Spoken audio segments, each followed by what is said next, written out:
जी महाराज की, जी महाराज की जय, मुनि संघ की जय। सुंदरी जैन कांचमडा कॉलोनी से पूछती हैं, नमोस्तु महाराज जी, हमने प्राचीन तीर्थ क्षेत्र और उसका इतिहास नामक पुस्तक में ऐसा लिखा था कि भरत चक्रवर्ती द्वारा कैलाश पर्वत पर जो जिनालय निर्मित किए गए थे उनका जीर्णोद्धार आगे चलकर राजा दशरथ जी ने करवाया। तो जिज्ञासा है कि महाराज जी, अजितनाथ भगवान के समय सगब चक्रवर्ती के पुत्रों ने चारों ओर खाई खोदकर वहाँ का मार्ग अवरुद्ध कर दिया था, वहाँ मनुष्यों का जाना असंभव है, तो फिर वो जीर्णोद्धार दशरथ राजा ने कैसे करवाया? राजा दशरथ ने करवाया, इसका उल्लेख आपको कहाँ से मिला? चीन इतिहास से। और उसमें इस बात का यदि उल्लेख किया है तो कोई भी चीज को जनरल लोगों के लिए जाने के लिए अवरुद्ध किया है, विशेष रूप से तीर्थ वंदना करने वाले राजा महाराजाओं को लिए निषेध नहीं। वो उपक्रम के द्वारा, यान के द्वारा, नाव के द्वारा, इनके द्वारा जाने की मनाही थोड़ी है। और पंचम काल के जीवों से खतरा था, चौथे काल के जीवों से खतरा नहीं था। ये तो चौथे काल के अंदर हुए, अतः वे विशेष उपक्रम के साथ में, विशेष यंत्रों के साथ में, यान के माध्यम से वहाँ जाकर के उन्होंने जीर्णोद्धार कराने में कोई बाधा नहीं है। खुशांसी जैन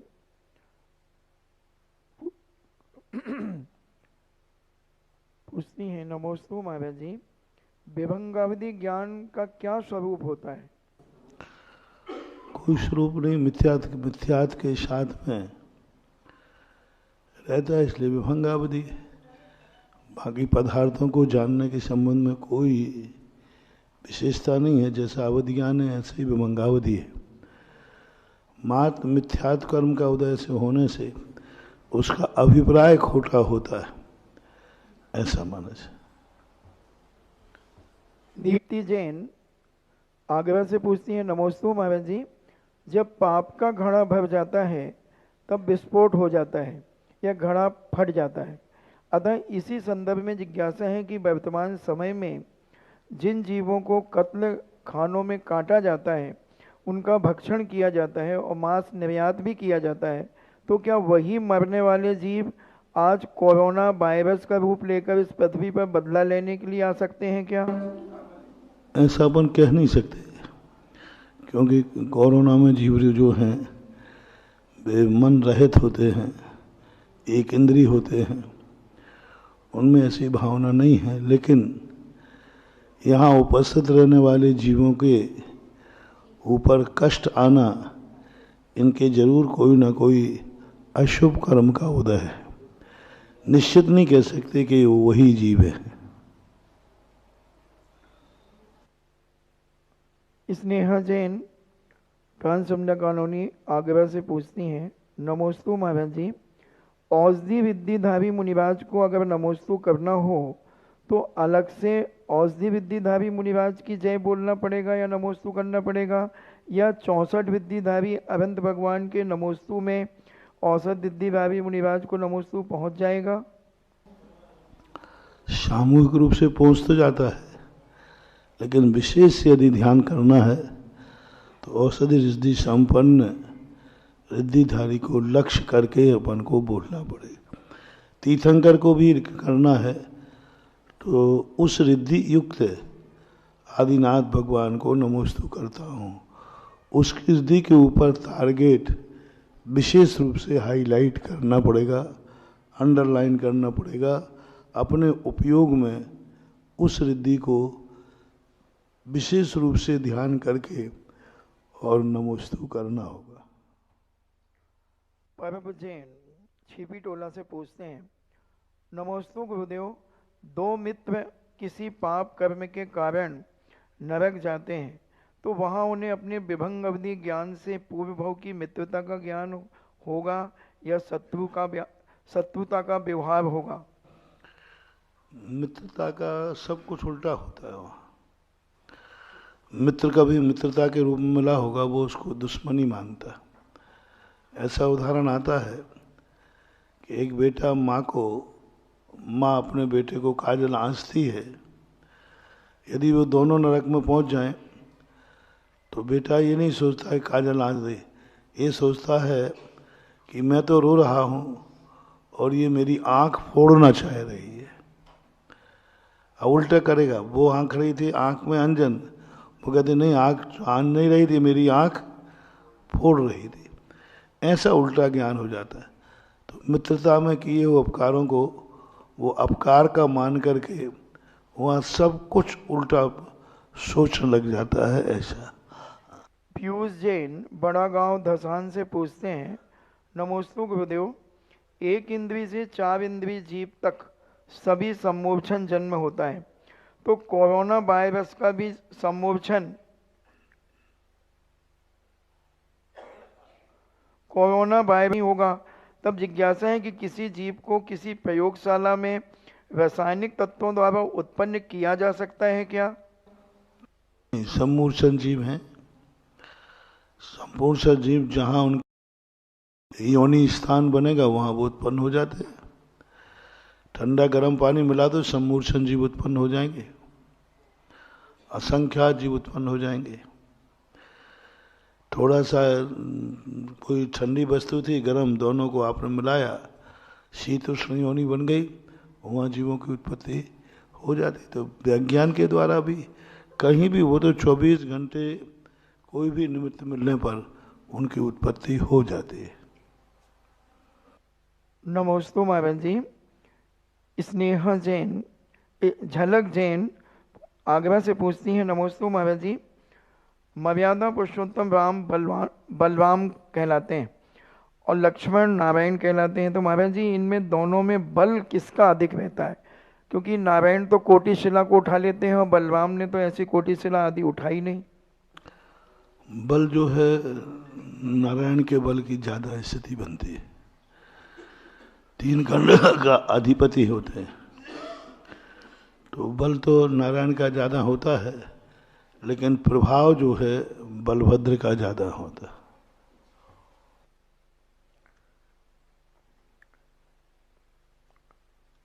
मोनिका जैन बेंगलोर से पूछती हैं, नमोस्तु महाराज जी, श्री सम्मेद शिखर जी का क्षेत्रफल 27 किलोमीटर का माना जाता है, तो क्या इतना ही क्षेत्रफल चतुर्थ काल में था, अजितनाथ भगवान के समय भी था, कि इससे ज्यादा था? बहुत ज्यादा था, बहुत ज्यादा था। यूँ मानना चाहिए कि उस समय 500 धनुष की काया होती थी। अब 500 धनुष की जो काया है उतने प्रमाण, उतना गुना मानना चाहिए। यानी आज से 500 गुना मान रहे, 500 भी हाँ ठीक है, 500 गुना तो कम से कम हो ही जाएगा, ऐसा मान। खुशांशी जैन नमोस्तु महाराज जी दिल्ली से पूछती हैं, नमोस्तु महाराज जी, चक्रवर्ती जब दीक्षा लेते हैं तो अपना संपूर्ण राज देते हैं या सभी 64,000 पुत्रों को बांटते हैं? मुख्य गद्दी एक को देते, बाकी सब राज्य का बंटवारा करते अलग अलग। इसका उदाहरण महापुराण के अंतर्गत आया है कि ऋषभ देव ने जब दीक्षा ली तो उन्होंने अयोध्या का राज्य तो दिया भरत को, पोदनपर का बाहुबली को, और 99 राज्य जो पड़े थे उन सबको राज्य अलग अलग दिया। नमी विनमी को विद्याधर श्रेणी का। तो बंटवारे के तो उल्लेख अलग अलग आते हैं। बिना बंटवारे के राजपूत पुत्र जो है क्या करेगा, इसलिए एक गद्दी को लेकर के बाकी सब उपगद्दियां बनाई जाती हैं, ऐसा मानते हैं। मैत्री जैन उदयपुर से पूछती हैं, नमोस्तु महाराज जी, राहु केतु देव भी क्या प्रतिदिन अपने विमानों में जिन बिंबों का अभिषेक करते हैं या सिर्फ देव ही करते हैं? नहीं, जितने भी राहु केतु हैं ये सब ज्योतिष देव हैं। इनके प्रत्येक विमान में जिन चैत्यालय होता है वो सब करते हैं। ज्योतिष में एक भी विमान ऐसा नहीं है जिसमें जिनेंद्र भगवान की मूर्ति ना हो। जितने अपन को तारागण दिखते हैं इन सब तारागणों के अंदर 500 धनुष प्रमाण जिनेंद्र भगवान की मूर्तियां विद्यमान हैं। इसलिए राहु केतु ज्योतिष सब अपने अपने विमानों की पूजा करते हैं। मानसी जैन आगरा से पूछती हैं, नमोस्तु महाराज जी, 500 धनुष की ऊंचाई वाले श्री आदिनाथ जी का जब जन्म हुआ था तब पर्वत पहाड़ वृक्ष आदि की ऊंचाई भी उसी अनुपात में थी, पर 7 हाथ की ऊंचाई वाले भगवान महावीर स्वामी के जन्माभिषेक हुआ तो पर्वतों की और वृक्षों की ऊंचाई क्रम से वही थी या कुछ कम ज्यादा हो गई थी? कम ज्यादा होती है, कुछ अकृत्रिम नहीं। मेरू पर्वत की कम नहीं होगी, मेरू पर्वत के जो ऊंचाई है वो कम बढ़ नहीं होगी, लेकिन यहाँ की व्यवस्थाओं में बहुत अंतर था। ऋषभदेव के समय उस प्रकार थी, महावीर के समय महावीर जैसी व्यवस्थाएं थी, ऐसा मानना चाहिए।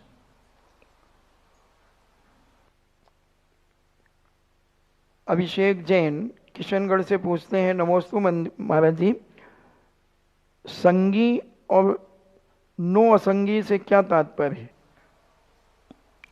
संगी और नो असंगी, असंगी बनता है, नो असंगी तो नहीं बनेगा, शब्द ही नहीं बनेगा। संगी और असंगी, मन सहित और मन रहित। नो इंद्री तो मन को ही नो इंद्री बोलते हैं। नो इंद्री और मन में क्या अंतर है ये प्रश्न हो सकता है। तो नो इंद्री का नाम ही मन है, मन का नाम ही नो इंद्री है। सिद्धांत ग्रंथों में इसे नो इंद्री कहते हैं, चरणानुयोग की दृष्टि में इसको मन कहते हैं, ऐसा। राहुल जैन ललितपुर से पूछते हैं, नमोस्तु महाराज जी, जैन दर्शन के अनुसार धृष्टराज अंधे नहीं थे, वे अपने पिता के ज्येष्ठ संतान थे, तब राज्य भी उनका ही होना चाहिए, पर बीच में द्वितीय पुत्र पांडु कहाँ से राज्य के अधिकारी हुए? साथ ही विदुर ने तो कभी राज्य की मांग नहीं की, पांडवों ने ही की। उन्होंने आधा राज्य मांगा, जबकि पिता के संपूर्ण राज्य के असली उत्तराधिकारी दुर्योधन ही थे। कृपया समाधान कीजिए। इसके संबंध में बहुत सारी बातें हैं। धृतराष्ट्र बड़े जरूर थे, लेकिन शायद ज्येष्ठ रानी के पुत्र नहीं थे, ज्येष्ठ रानी के पुत्र थे, ऐसा कुछ उनके संबंध में आता है। कोई ना कोई राजनीतिक बाधा थी, लेकिन बाद में जाके उनको ही स्थापित किया गया। विदुर भी जो हैं वो भी अपने एक अलग स्थिति में थे। जो प्रमुख रानी पटरानी के अलावा अन्य रानियों की संतानें होती थी, उनको राजगद्दी का मुख्य पट्ट नहीं दिया जाता था। इसलिए विदुर आदि जो हैं, ये पिता तो एक था, लेकिन रानियां अलग अलग, माताएं अलग अलग होने से इस प्रकार की राज व्यवस्था में बाधा आती है। अब राजगद्दी देने वाले जो पटरानी का जो पट्ट होता है, उसकी संतान ही पट्टपद या पट्टाचार्य बनेंगे, पट्ट के मुकुट बनेंगे। लेकिन अन्य जो रानियों के पुत्र हैं वे पट्टाधीश ना होकर के अन्य छोटे मोटे राज्यों को प्राप्त करते हैं, ऐसा माना है। अंचल जैन अनिल अंचल दलितपुर से पूछते हैं, नमोस्तु महाराज जी, कारण के बिना कार्य होता नहीं, कार्य का होना बता रहा है कि कारण अवश्य होगा। तो जिज्ञासा यह है कि वर्तमान समय में समूचा विश्व जिस संकट से गुजर रहा है, वह क्या सामूहिक पाप का उदय माना जा सकता है क्या? कौन से संकट से गुजर रहा है? सब अपने आप की मस्ती में है, सब काम कर रहा है। अभी रोड पे देखो, डंपर वाला डंपर चला रहा है, गाड़ी वाला गाड़ी चला रहा है, साइकिल वाला साइकिल चल रहा है, पैदल वाले हम लोग जैसे पैदल। कौन सा संकट है? कोई संकट नहीं है। मन के जो संकट होते हैं इनका कोई अंत नहीं होता। सबकी जिंदगी बढ़िया बीत रही है, सब देश बढ़िया विकास को चल रहा है, तुम कह रहे संकट पर चल रहा है। और अभी विज्ञापनों में आ रहा है देश विकास की ओर, देश विकास की ओर जा रहा है। कहाँ है? जो परेशानियां हैं तो अनादिकाल से चलती रही। नौ खाए तेरा की भूख, एक मुहावरा है। 9 रोटी खाने के बाद भी कहता है 13 और मिल जाए। 9 रुपया मिल रहे हैं तो ये तो सब चलता रहता है। कोई कहीं कोई भूखा नहीं मर रहा है, सबकी घर गृहस्थी बढ़िया चल रही है, सब बढ़िया जी रहे हैं। मन की हवस है, मन की उड़ंगें हैं, स्पर्धा के कारण से व्यक्ति दुखी हो रहा है। आगे देखता है तो दुखी है, थोड़ा पीछे देखो, पीछे देखो तुमसे ज्यादा कितने दुखी हैं और तुम कितने सुखी हो। पीछे देखने के बाद अपने आप पता चलेगा कि तुम कितने सुखी हो। अपन आगे देखते हैं तो लगता है कि हम तो दुखी हैं। तो इसलिए हम नहीं, कोई दुख नहीं है। और ये दुख संकट तो चौथे काल हो चाहे पंचम काल हो, सदा से मौत का दुख, बीमारी का दुख, दुश्मन का दुख, चोर लुटेरों का दुख, सरकार के दुख, ये सारे दुख तो सदा से थे। आदिनाथ भगवान के समय भी अंजन चोर था, महाविद्युत चोर था, श्री राम के समय भी रावण था, उस समय भी संकट ही संकट था। बल्कि आज संकट कम है। अब श्री राम इस दुनिया में थे तब कितना संकट था, उन्हीं के ऊपर देख लो कितना संकट था। तो संकट को थोड़ा मन को प्रसन्न रखो। मन चंगा तो कठौती में गंगा। पर मन यदि अपना प्रसन्न है तो कोई ये छोटे मोटे संकट मायना नहीं रखते। शारीरिक व्याधा होना अलग चीज है, मानसिक व्याधा से दुखी नहीं होना चाहिए। दुखी हो जाता है फिर वो कोई मतलब का नहीं रहता है, जिंदगी बोर हो जाती है, जिंदगी से ऊब जाता है, फिर वो गलत विचार आने लग जाते हैं। शारीरिक कष्ट आने पर गलत विचार नहीं आते, मानसिक भूख पूरी ना होने से व्यक्ति में गलत विचार आते हैं। इसलिए मोटिवेशन जितने देने वाले लोग होते हैं ये वैचारिक क्रांति लाते हैं। वो कहते मन को ठीक रखो, तुम ये मत सोचो कि तुम्हें कितना चलना है, तुम ये सोचो कि हम चल, क्या कहा, यह सोचो कि हम चल रहे हैं, बस चल तो रहे। कितना चलोगे? चल तो रहा हूं भाई, चल तो रहा हूं, कौन सा रुका हूं। बस इतनी सी दृष्टि बदल जाए, मैं चल रहा हूं, कितना चल लिया, कितना चलूंगा, ये विकल्प आती टेंशन आ जाता है। अच्छा अब इतना और चलना है, इतना और चलना है नहीं। आप अक्षर कर शेखर जी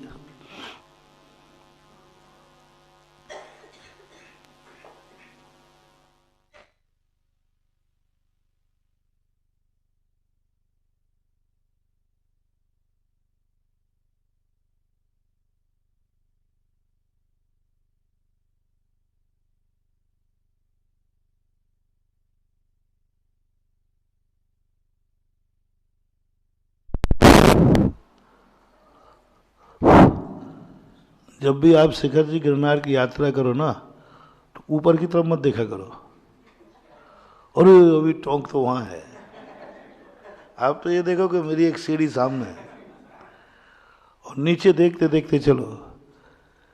इसलिए हम लोगों को महावीर स्वामी ने कहा तुम्हें कितना चलना है ये विकल्प नहीं है, तुम 4 हाथ देख के चलो, मंजिल अपने आप आ जाएगी।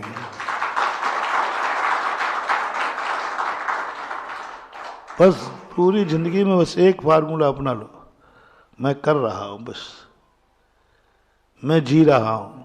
कितना जीना है, टेंशन नहीं, मैं जी रहा हूं बस।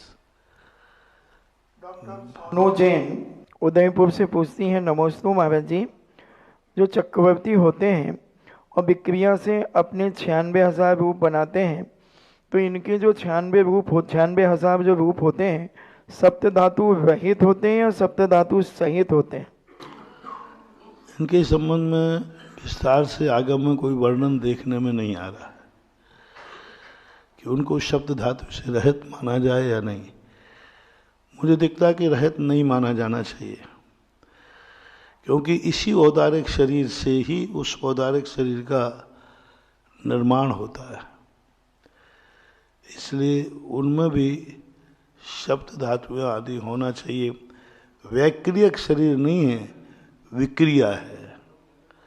तो विक्रिया को तो उसी शरीर का अंश होने से होना तो चाहिए ऐसा, लेकिन फिर भी किसी भी शास्त्र में इस संबंध में कोई स्पष्ट उल्लेख देखने में नहीं आया। सीमा जैन देवली से पूछती हैं, टोंक जिले से, नमोस्तु महाराज जी। भरत चक्रवर्ती दिग्विजय के लिए निकले, उनके पहले उन्हें पुत्र रत्न की प्राप्ति हुई और फिर पिताश्री को केवल ज्ञान की प्राप्ति हुई। बाद में दिग्विजय के दौरान स्त्री रत्न सुभद्रा को प्राप्त किया और बाद में दीक्षा लेते समय रानी से उत्पन्न पुत्र अर्क कीर्ति को राज दिया। सुभद्रा पटवानी के पुत्र को राज देने का प्रसंग कहीं भी पढ़ने को नहीं मिलता। तब क्या पटवानी को इसमें अपने अपमान नहीं लगा होगा? अभी व्यवस्थाएं राजकीय व्यवस्थाएं कहलाती हैं। क्या व्यवस्थाएं थी क्या नहीं थी। पुत्र रत्न को 14 रत्नों के अंतर्गत नहीं गिना। आप ये कैसे कह सकते हैं कि अर्क कीर्ति पटरानी का पुत्र नहीं था, अन्न रानी का पुत्र था? ऐसा कोई शास्त्र में उल्लेख तो मिला नहीं कि अर्क कीर्ति को उन्होंने राज्य दिया। अर्क कीर्ति किसका पुत्र था? उस माता का नाम का उल्लेख नहीं आया कि पटरानी बनाने के पहले। हाँ, ये पक्का है, भरत चक्रवर्ती को पटरानी बनने के पहले, चक्रवर्ती बनने के पहले बहुत सारी संतानें उत्पन्न हो चुकी थी। उसके पहले उनकी बहुत सारी शादियां हो चुकी थी। और चक्रवर्ती नहीं बने ऋषभदेव के समय मारीच तीर्थंकर के घर में रहते हुए कभी चक्रवर्ती नहीं बन सकता। और मारीच जो है, जब ऋषभदेव घर में थे तब मारीच की उत्पत्ति हो चुकी थी और भरत चक्रवर्ती का पुत्र था। तो चक्रवर्ती बनने के पहले मारीच की उत्पत्ति हुई, बहुत पुत्रों की उत्पत्ति हुई, लेकिन वे राजगद्दी के अधिकारी नहीं थे। अभी चर्चा आई थी ना, वह राजगद्दी का अधिकारी होता है। और यही स्थिति महाभारत में पांडु, धृष्टाद और विदुर के संबंध में आती है कि पटरानी कौन थी, मुखिया कौन थी। भले उनके यहाँ पुत्र बाद में उत्पन्न हुआ, लेकिन पटरानी का जो प्रथम पुत्र होता है वह राजगद्दी को प्राप्त करता है। ऐसा राजकीय व्यवस्थाएं हैं।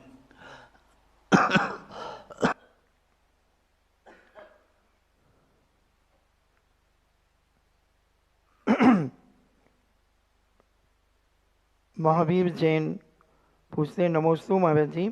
हमारे परम उपकारी भगवान पारसनाथ पर उपसर्ग हो रहा है, ऐसा धर्मेंद्र ने किस ज्ञान से जाना? विभंग अवधि ज्ञान से या अवधि ज्ञान से? स्वाभाविक रूप से उनके सिंहासन कंपायमान हुआ, अवधि ज्ञान नहीं लगाया। 8 दिन तक उपसर्ग चलता रहा। 8वें दिन पारसनाथ के जब उपसर्ग की चरम सीमा आ गई, वह चारों तरफ से अग्नि और जल का प्रयोग करने लगा कि इनको पानी में डुबा दिया जाए। जब अति हो जाती है तो दोनों का सिंहासन कंपायमान हुआ।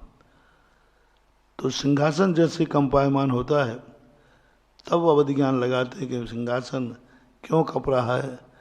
तब अवधि ज्ञान से जाना, अरे पार्श्वनाथ भगवान के ऊपर संकट आया है, ऐसा मानना चाहिए।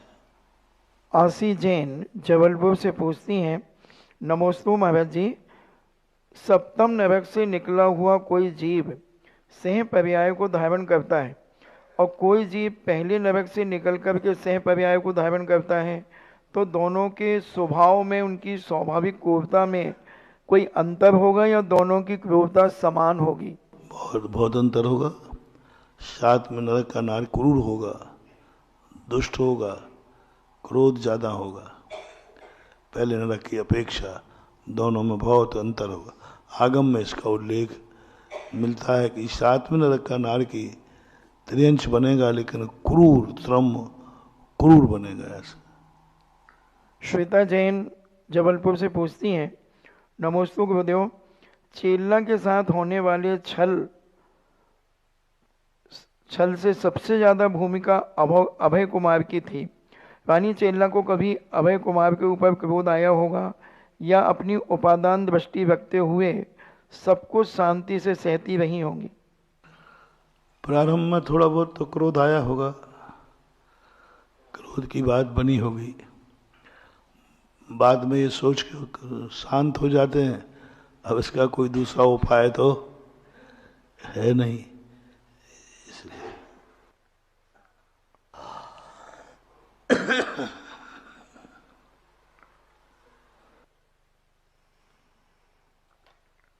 इंजीनियर सीके जैन इंदौर से पूछते हैं, नमोस्तु महाराज जी, जब प्रभु की भक्ति जैसे पूजा अर्चना, जाप, विधान व अन्य सभी तरह से भक्ति स्वाध्याय एवं प्रभावना करने से ही होती है, तो क्या इन्हीं सब क्रियाएं करते करते क्या हमें मुक्ति की प्राप्ति हो जाएगी? क्रियाओं से मुक्ति नहीं होगी, मुक्ति का मार्ग मिल जाएगा। पुण्य क्रियाओं से मुक्ति का मार्ग मिलता है। मार्ग मिलने के बाद फिर मोक्ष के लिए क्रिया नहीं, साधना करना पड़ेगी, तपस्या करना पड़ेगी, निर्वृत्ति होना पड़ेगा, आत्मस्थ होना पड़ेगा, स्थित प्रज्ञ होना पड़ेगा कि अपने मन वचन काया को एकाग्र करके फिर ध्यान करना होगा। तब अभी जो क्रियाएं हैं ये तुम्हें मोक्ष मार्ग तक पहुंचा सकती हैं। महेंद्र जैन पत्रकार इंदौर से पूछते हैं, नमोस्तु महाराज जी, आपने दैनिक प्रवचन में कहा था सबका अतीत काला होता है। महाराज, अतीत की कालिमा को वर्तमान के किस प्रकार के पुरुषार्थ से भविष्य को श्वेत प्रकाशमान किया जा सकता है? जिस प्रकार के से काला हुआ है उन प्रकारों को छोड़ दिया जाए तो काला होना बंद हो जाएगा, और जो अपराध कर चुके हैं उनका पश्चाताप करना, भविष्य में नहीं करना, यही एक तरीका है काले को शुक्ल करने का। कोयला को कभी भी हम वैसे कितना साफ करना चाहें कभी साफ नहीं होगा। बीरबल के संबंध में आता है, तो कोयला की कोठरी में से चले गए तो कपड़े पे धब्बा लग गया, कोयले को धो डालो और जब तक धो जब तक ये सफेद ना हो जाए, हुक्म है माना जाए। अब सारी दुनिया, पूरे कुएं खत्म हो गए, साबुन सोडा खत्म हो गई, कोयला कभी सफेद होने वाला है ही नहीं। बीरबल के पास गए, बीरबल ने कहा, मूर्खो, इतने से काम नहीं कर पाए, सारा कोयला गीला करके रख दिया, इतना सा काम नहीं, कोयले को सफेद करना कौन सी बड़ी बात है। सारे कोयले पर थोड़ा सा तेल डाल के आग लगा दी, आग लगाने के बाद कोयला की राख बिल्कुल सफेद होती है, चांदी सी, बिल्कुल चांदी सी सफेद होती है। हमारे आचार्य महाराज, कोयला की खान में ही डायमंड निकलता है, कोयला, वो चारों तरफ कोयला है, लेकिन प्रकृति की कुछ कुदरतें ऐसी हैं। अब वो काला जब कोयला था तो राख सफेद कैसे हो जाती? ये बहुत विचारनीय बात है।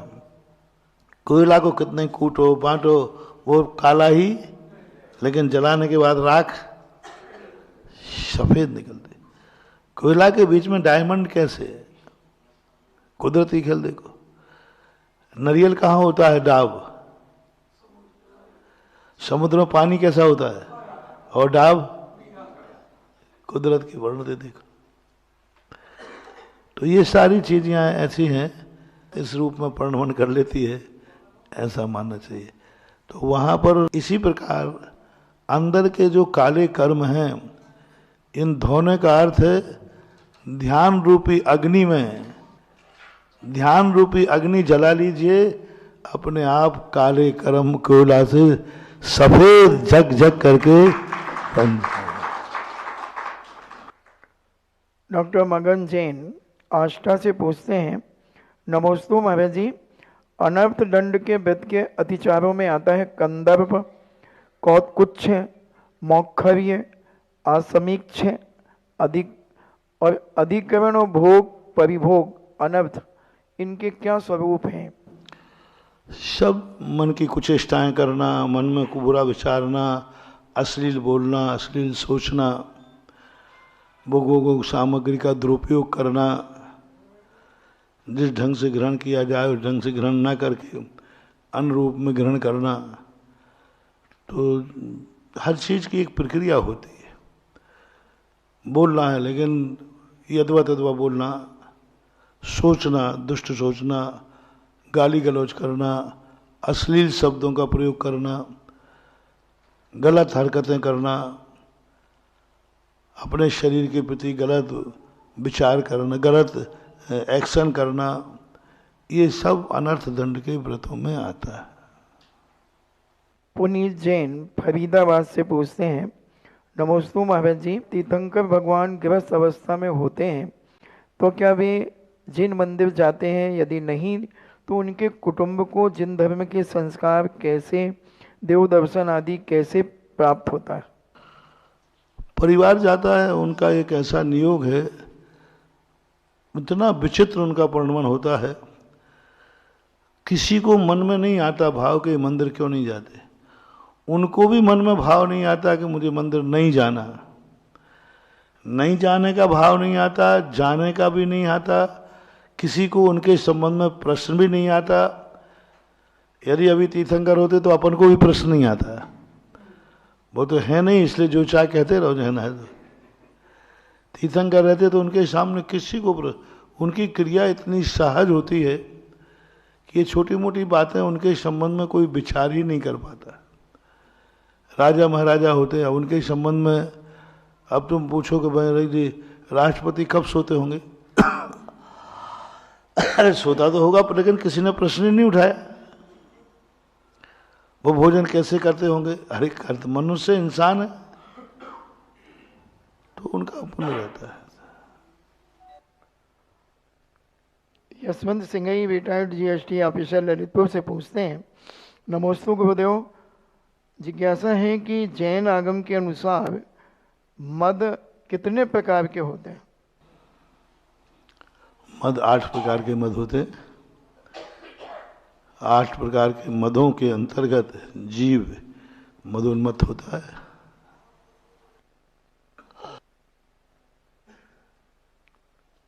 श्रीमती जाति का मद है, धन का मद है, रूप का मद है, रिद्धि का मद है, तप का मद है। तो इस प्रकार के इन मदों का उल्लेख छहढाला में भी आया है और सभी ग्रंथों में नाम मिलते हैं। अनम पूजा कुलम जाति। डॉक्टर मगन जैन आष्टा से पूछते हैं, महाराज जी, योग दुष्परिधान किसे कहते हैं और मन वचन काय का दुष्परिधान किस प्रकार घटित होता है? प्रणिधान का अर्थ होता है अपने आप का संकल्प निश्चित करना। दुष्ट पर विधान, दुष्ट अभिप्राय रखना, दुष्ट अभिप्राय करना, मन में दुष्ट विचारना, इस प्रकार का प्रणिधान कहलाता है ना संकल्प, अभिप्राय। खोटा है तो खोटा, चोखा है तो चोखा।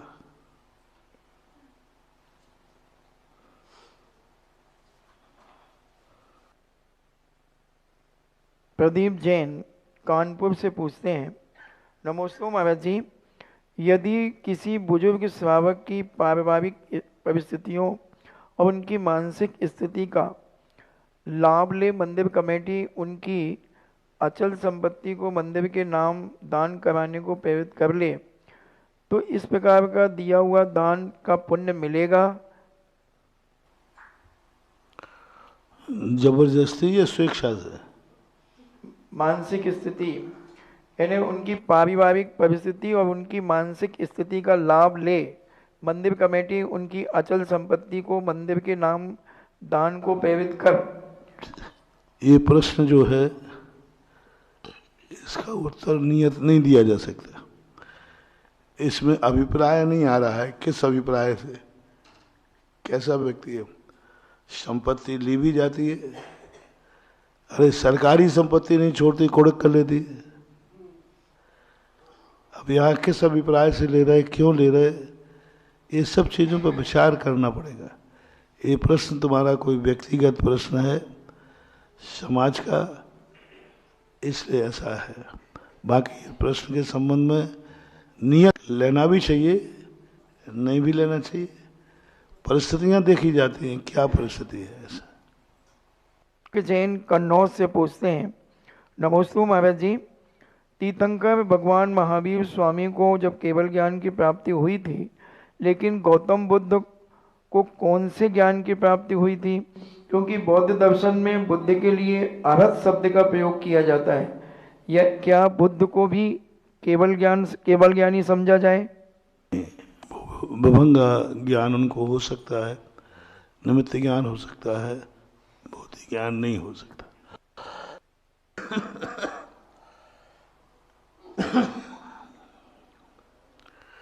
एक ऐसा हुआ, एक व्यक्ति को मंदिर के पैसे देने का भाव हुआ।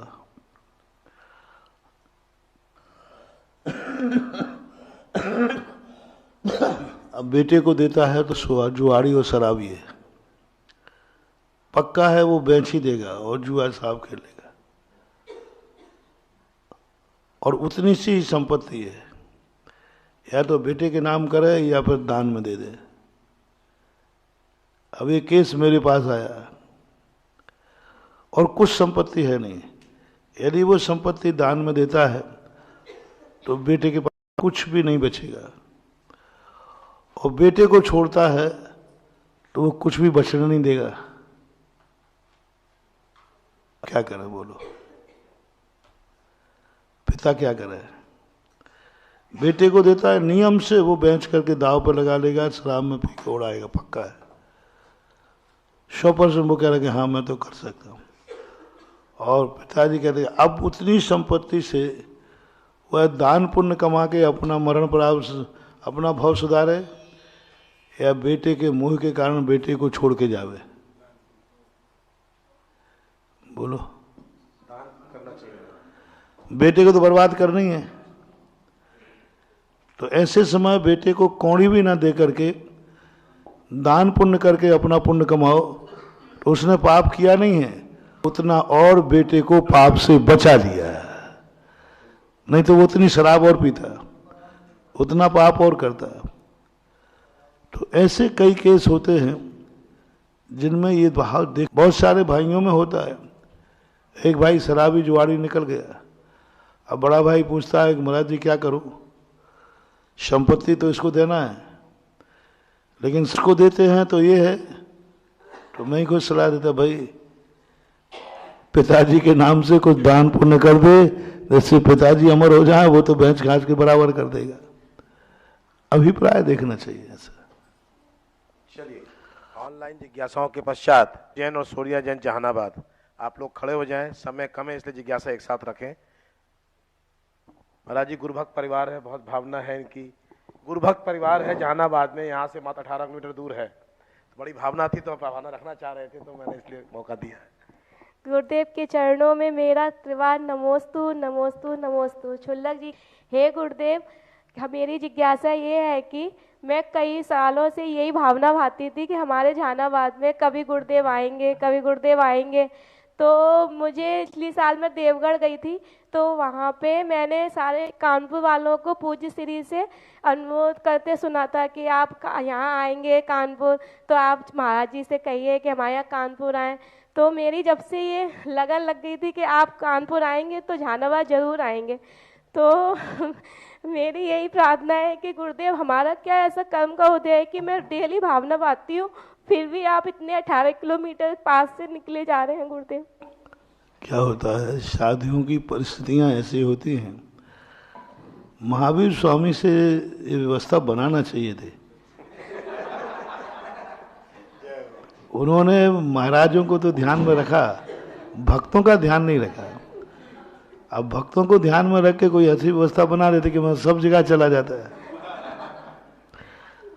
अब साधु पदयात्री होता है, एक एक कदम पृथ्वी को 9 इंच की पृथ्वी पैर से नापना है, और नापने के लिए आगे पीछे और परिस्थितियां भी आ जाती हैं। कोई फ्री टाइम होता है तब व्यक्ति घूम लेता है। अब कभी कभी परिस्थितियां, अभी इस साल अनेक परिस्थितियां हमारे संघ पर चल रही हैं, उन परिस्थितियों के अनुसार भी ये सब विकल्प छोड़े जाते। तो गलीमत रही कि कानपुर का पंचना हो गया, नहीं तो अभी ये भी अधर्म में लटक रहे होते। थोड़ा सा यदि कुरावली से यदि थोड़ा सा मुड़ जाते तो अभी तक पंचगणा का धर्म है, और गए काम राज्यों के नहीं होते। दिशा बदलने के बाद, स्थान बदलने के बाद कौन कहाँ क्या रूप बनता है। क्या आचार्य श्री डूंगरगढ़ इसलिए थोड़ी कहते कि हम लौट ही नहीं पाएंगे। पंचनाक सोचा था कि पंचनाक वहाँ होगा, लेकिन तो इस प्रकार बस मन से साधु को बुलाओ, तन से साधु को, जहाँ साधु चलता है वहाँ तुम लोग चलते रहो, और मन से सब लोग अपने अपने गांव, अपने अपने हृदय में धारण करो। यही रास्ता सुगम और सरल है। गुरुवर यदि हम तक नहीं पहुंच रहे हैं तो हम गुरुवर तक पहुंच जाए, यही संदेश है। आप बराबर विहार में चलते रहें, बहुत अवसर मिलेंगे गुरुवर के निकट आने के लिए। गुरुदेव, हमारी तो लगन यही से छूट रही है। हताशा न लीजिए, सब ठीक रहेगा। आगे श्री महेंद्र जी झांसी और अनूप जी कानपुर, कृपया दोनों लोग एक साथ एक जिज्ञासा में खड़े हो जाएं।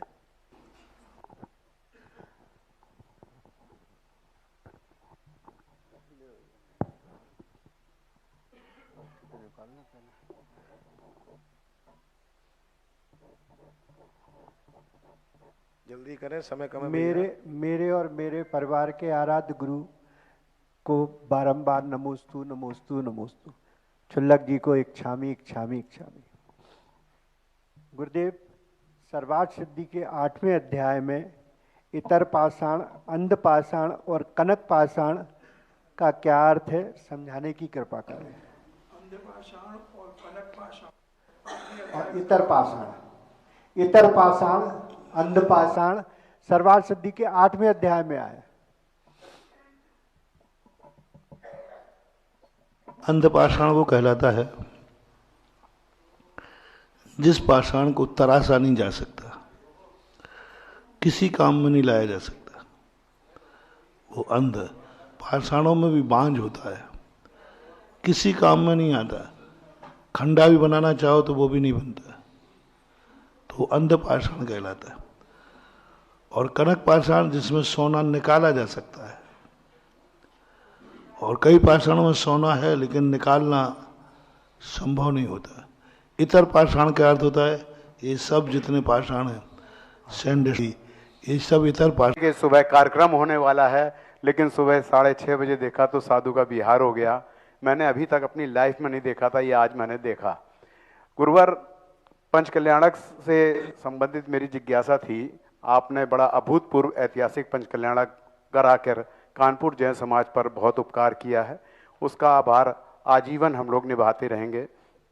गुरुवर, उसमें जो मूर्तियों का प्राण प्रतिष्ठा हुई, पंचकल्याणक हुआ, उनको वहाँ से रथ के माध्यम से और गाड़ी के माध्यम से मूर्तियों को वहाँ लाया गया, उसमें कुछ अशुद्धियाँ हुई, धान या कुछ पूजा ऐसी करनी चाहिए जिससे कि उसका पाप कर्म हम लोगों पे ना चढ़े।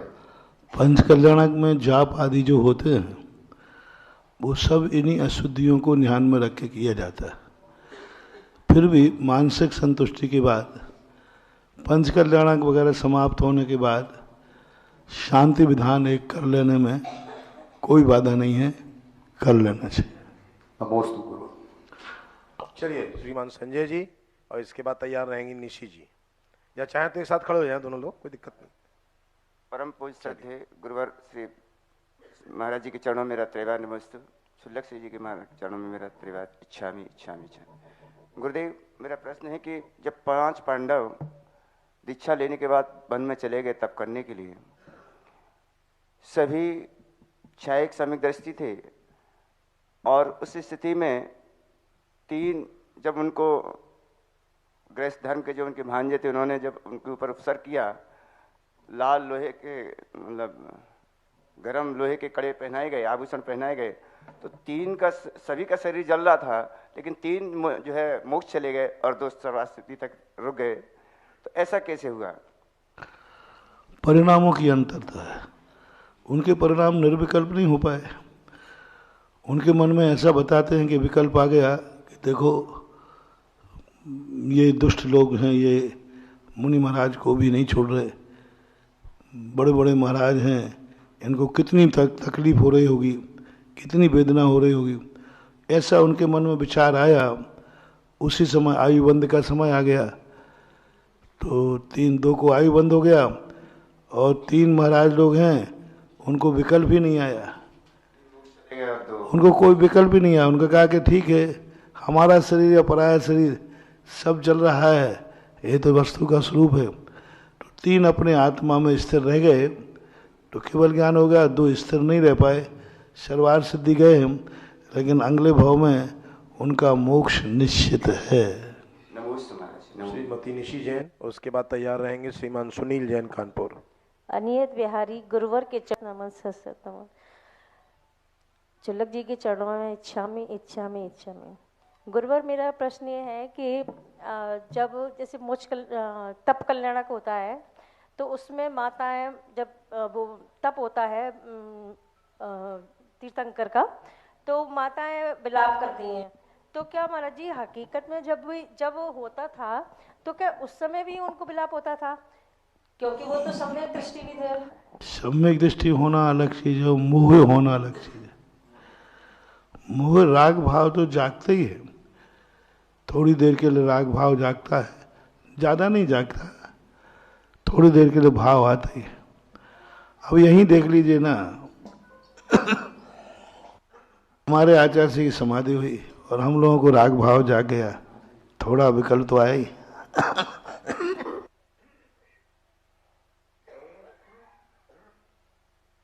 दो, लेकिन इतना तो आया कि गला भरा है। तो ये एक उपकार परिणाम आ जाता है कि अभी तक हमारे घर में तीर्थंकर थे, देवता आ रहे थे, सब कुछ वातावरण सही था। अब इनके निकल जाने के बाद जो अभाव की अनुभूति होती है, उस अभाव के कारण राग भाव जागता है, ना कि वो दीक्षा ले रहे हैं इसलिए जागता है। भगवान को मोक्ष होता है, इसलिए भरत चक्रवर्ती को राग नहीं हुआ।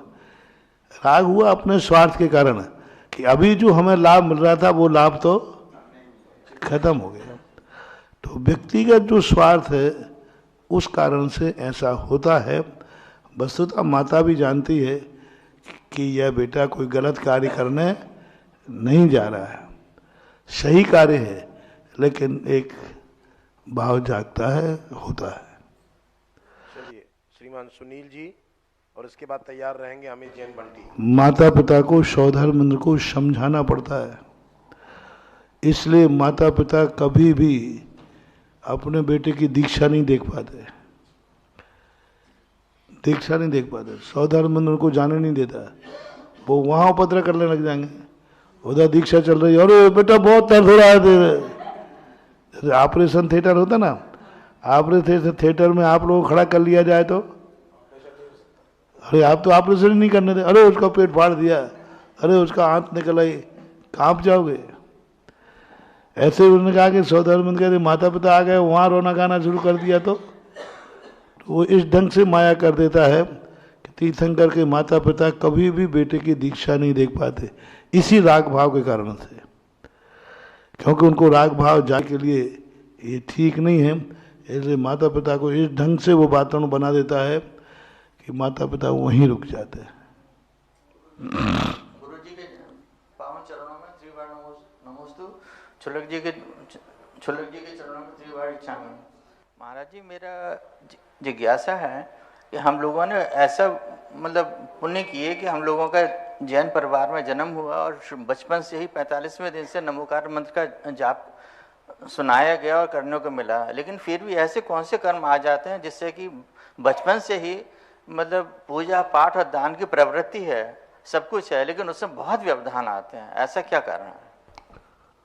कर्म देखो, व्यवधान आते समय हम दिखते हैं, लेकिन जब अपन कर्म बांधते हैं उस समय हम विचार नहीं कर पाते। नियम से जो व्यवधान स्वयं की जिंदगी में आ रहे हैं, वो व्यवधान तुमने किसी को दिए हैं।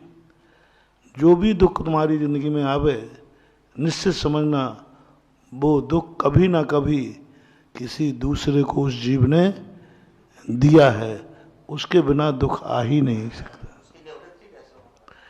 निवृत्ति पश्चाताप और भविष्य में दूसरों के प्रति अच्छे भाव रखना, यही परिणाम। श्रीमान अमित जी बंटी, और इसके बाद अंतिम जिज्ञासा श्रीमती शिल्पी जैन कासगंज। मेरे आराध्य मेरे गुरुदेव के चरणों में त्रिवार नमोस्तु, चुल्लक जी इच्छामि। महाराज जी, मेरी जिज्ञासा ये है कि हम जब अकेले पैदल चलते हैं तो थोड़ी दूरी जाते हैं और थक जाते हैं, लेकिन जब आपके साथ विहार करते हैं तो 10 किलोमीटर 12 किलोमीटर जितना आप चलते हैं हम चले जाते हैं और उसके बाद भी बिल्कुल थकान नहीं होती, ऐसा क्यों? क्योंकि अंदर से एक श्रद्धा की, अवभाग्य की पर्याय जागती है। जब व्यक्ति को लाभ की दृष्टि बन जाती है, धन मिलने वाला है, तो फिर कठिन से कठिन कार्य हैं तो आप कर लेते हैं। ऐसे ही गुरु के चलने में अंतरंग एक परिणाम जागता है, मुझे इस समय बहुत कमाई, हमें लाभ हो रहा है, हमारा जीवन धन्य हो रहा है, हमारे पापों का क्षय हो रहा है, हमें पुण्य का भंडार। साधु के साथ चलने का, लेकिन साधु के साथ विहार करने का अर्थ होता है कि वह जिंदगी में ऐसा पुण्य का बंध कर लेता है कि जिंदगी में कभी उसे अकेली जिंदगी में गुजरना नहीं पड़ता।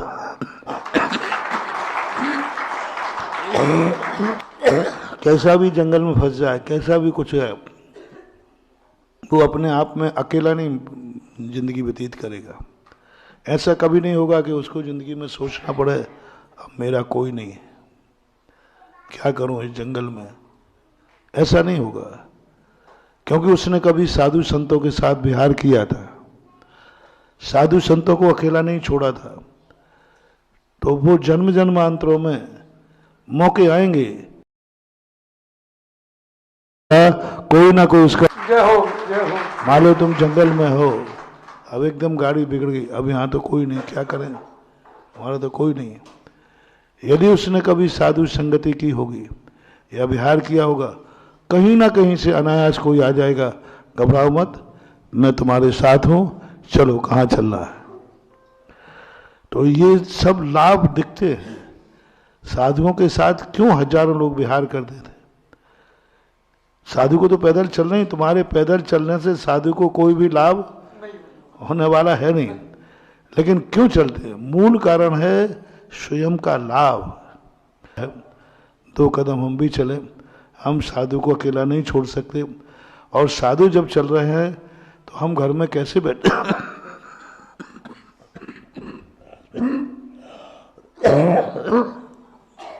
जैसे एक बार मैंने कहा था मंदिर जी से भगवान जी उठ गए, अब आपको दुकान पर नहीं बैठना चाहिए। भगवान सड़क पे हो और तुम मकान में हो, भी मत करना। या तो भगवान को उठाना ही मत मंदिर से। यदि भगवान मंदिर से उठ गया है तो भगवान की जो कर्म वर्णाएं हैं वो भी जब भी तुम दुनिया में घर से बाहर रहोगे उस समय का पुण्य तुम्हारे साथ रहेगा। ये विमान वगैरह निकालने का मतलब यही नहीं है कि अकेले भगवान के विमान वगैरह निकालने का अर्थ है कि हमें वो पुण्य चाहिए, वो मंदिर में नहीं मिल रहे हैं। मंदिर में नहीं मिलेगा, पूजा पाठ से नहीं मिलेगा, अभिषेक से नहीं मिलेगा। हमें वो पुण्य चाहिए कि हमें यात्रा में हमारा पुण्य काम आवे। बहुत अच्छा प्रश्न है, प्रश्न आ गया तो जवाब भी सुने। यात्रा में पुण्य चाहिए, घर का पुण्य तो है। यात्रा करने जा रहे हैं आप, गाड़ियों से आप कहीं भी जा रहे हैं, रिश्तेदारी में जा रहे हैं, तीर्थ यात्रा पे जा रहे हैं, व्यापार में। अब जब आप सड़क पे चल रहे हो तो सड़क पर हमें कौन सा पुण्य बचाएगा? सड़क पे कौन सा पुण्य बचाएगा हमें? कौन एक्सीडेंट बढ़ाएगा? दो ही पुण्य तुम्हें बचाएंगे। पहला पुण्य है भगवान जब सड़क पे थे कभी क्या उनके साथ में तुमने विहार किया है? कभी तुमने पद यात्रा तीर्थ क्षेत्र किया है? कभी गुरु महाराज विहार कर रहे थे तो क्या तुमने कभी उनके साथ विहार किया है?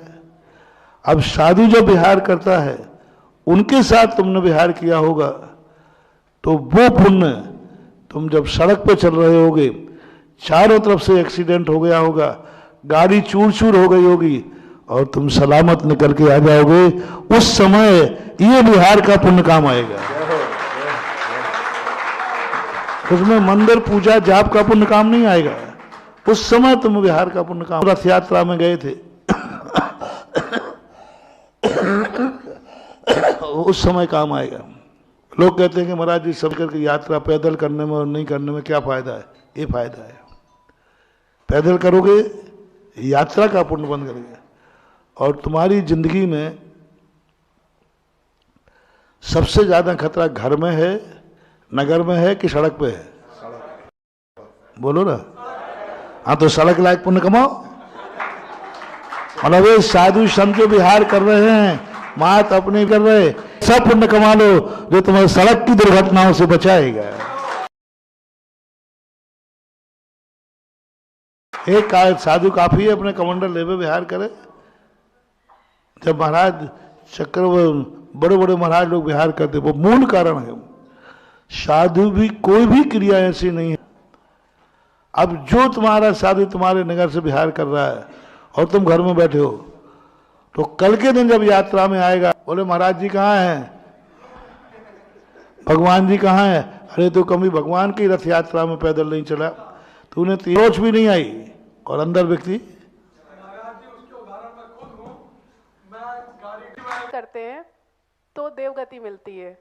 और महाराज जी जब कोई साधु पर्याय में भी संलेखना लेते हैं, यम संलेखना लेते हैं, तब भी देवगति मिलती है। दोनों में अंतर क्या हुआ फिर?